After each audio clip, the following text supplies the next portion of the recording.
Hello, hello. Welcome to Whiskey with E. I'm Eric. You can call me E. Now, today, it's not even a whiskey at all. It's not a scotch. It's not a bourbon.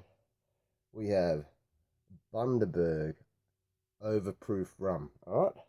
So, overproof meaning it is higher in strength. So, this is 57.7%. The normal one looks like this. This one comes at 37%. That's why they call it a underproof rum. So we got underproof and we got overproof. Alright. But I'll give it a little taste for you. Alright. Alright, here we go.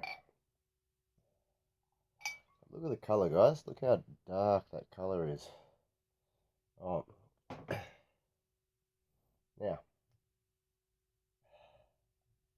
Alright, on the nose, guys.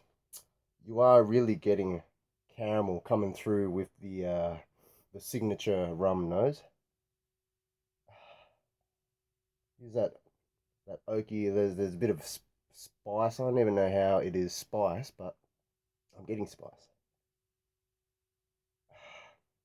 Some may think this smells like ethanol or something like that, but to be honest, it is its own beautiful, unique rum flavor nosing profile. All right, guys.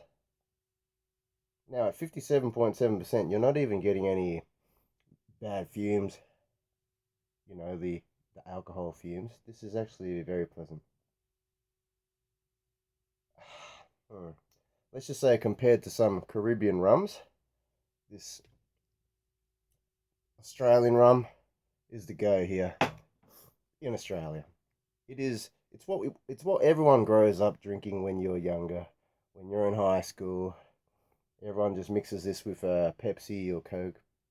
But I'm just gonna give it a little taste for you. Cheers. Ah, you gotta love it. Mm.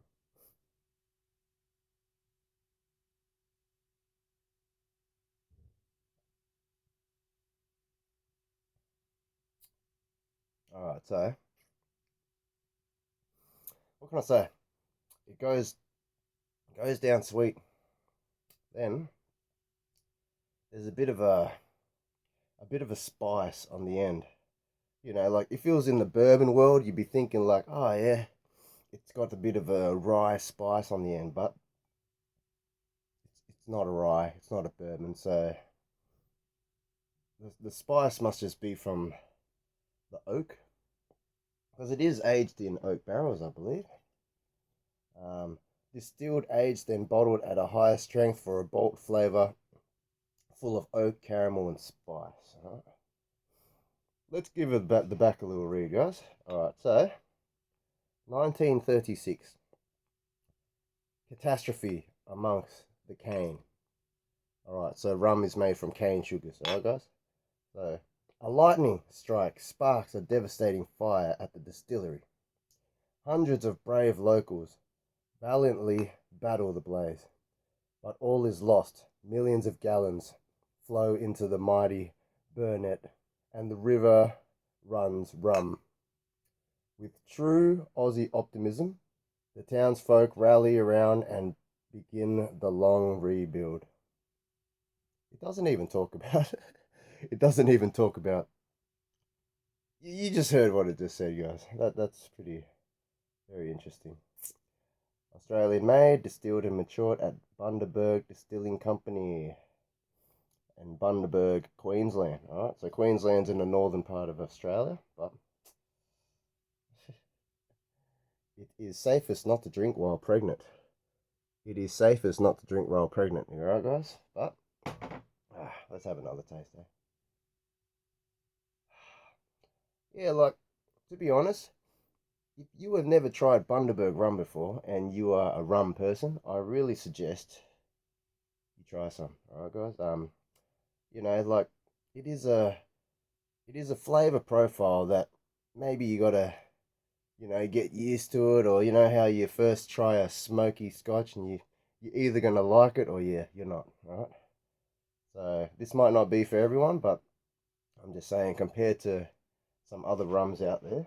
I mean, although this one, although this was very beautiful, this bamboo, very banana. You're not getting any banana in this one. This is just legit.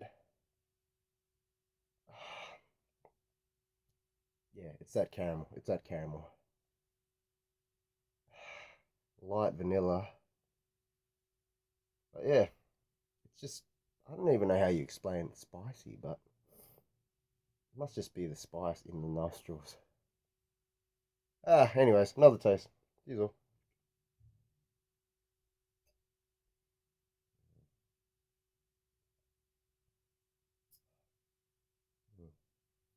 Mm, that is nice. Up. And now, this is for the folks that love to mix their drinks, alright?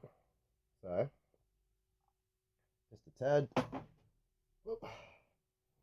We got your classic Pepsi. Oh, here we go. So this is how you grow up drinking, alright, guys? Because to be honest, everyone just bought these in cans. So, you know, because this bottle comes at 30 something.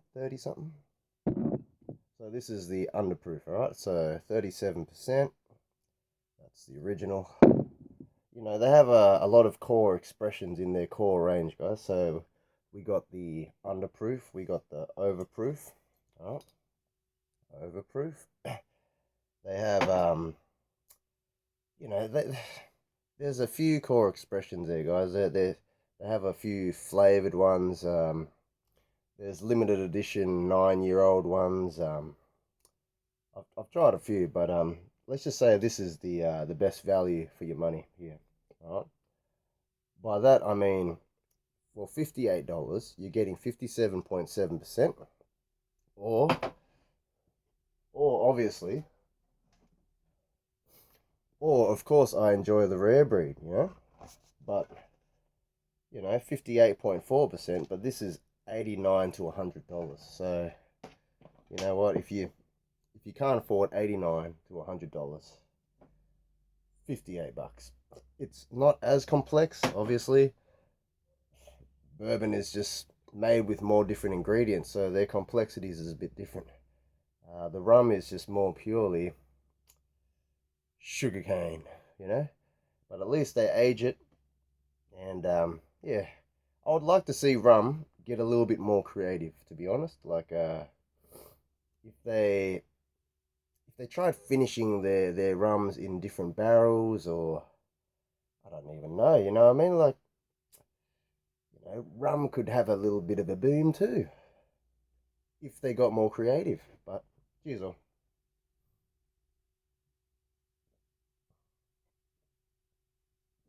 there you go. Now that's a taste I remember. See, so when you're younger, you just buy cans. So you just buy a case. It's all Bundy. They call it Bundy, all right? Here in Australia, this is what you call Bundy, all right? So we don't say Bundaberg. We call it Bundy rum. Get us a Bundy rum, all right? So just sharing some Aussie terminology. So next time you are in Australia, or you get to try, you can order a Bundy rum. All right? Cheers all.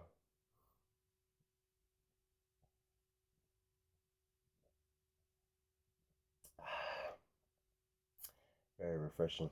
Now some would think, right, when you're having it neat, all right, guys, it's its mouthfeel almost maybe is a little bit light, so you might think it's watery, or you know, like compared to the rare breed. Obviously, rare breed is more uncut, unfiltered. The mouthfeel, it's all going good for wild turkey with the rare breeds. You know, I love it. Right? But Bundy rum, it's just, I believe they possibly distill it a few times. You know what I mean? It's like, you know how vodka they triple distill, they do all that.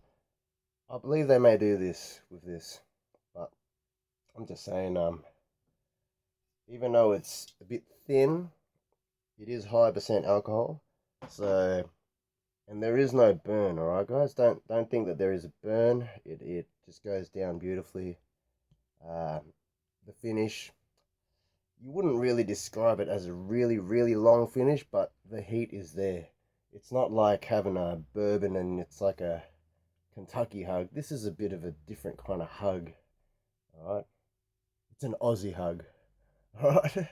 Anyways, all, cheers all. But remember to like, comment, subscribe, and try some different spirits, guys. You know, we try Scotch, we try some bourbon, and you got to get into your rums. The only one that I'm really not too, you know, the girls love it, vodka. Just tastes like nothing. No, no. But I'm sure there is good vodkas out there. But you know, I mean, I'm putting vodka on the same level as like hand sanitizer. A lot of distilleries switched from making vodka to hand sanitizer during the first COVID outbreak. So, what's that say? Must be really close, you know? You probably don't age vodka. Anyways, enough about vodka. Anyways, all cheers, everyone.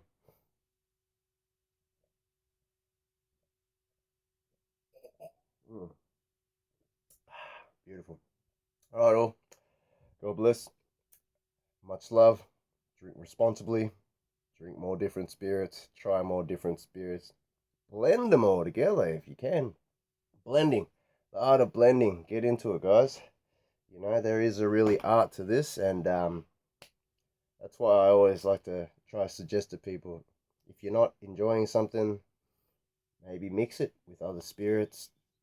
I wonder why I enjoy mixing bourbon with cognac. And then you hear that Joseph Magnus, they they finish in certain cognac and Armagnac cask, and you know, like a cherry cask, and you're like, see, it must be something about that cognac-y sweetness that must be coming through the cask to make the bourbon really beautiful. Or Nancy just does a good job. So cheers to her. If only I could find Joseph Magnus here in Australia, but you know, it's very hard for us to find anything. But much love, everyone. God bless, and try some rum. Peace all.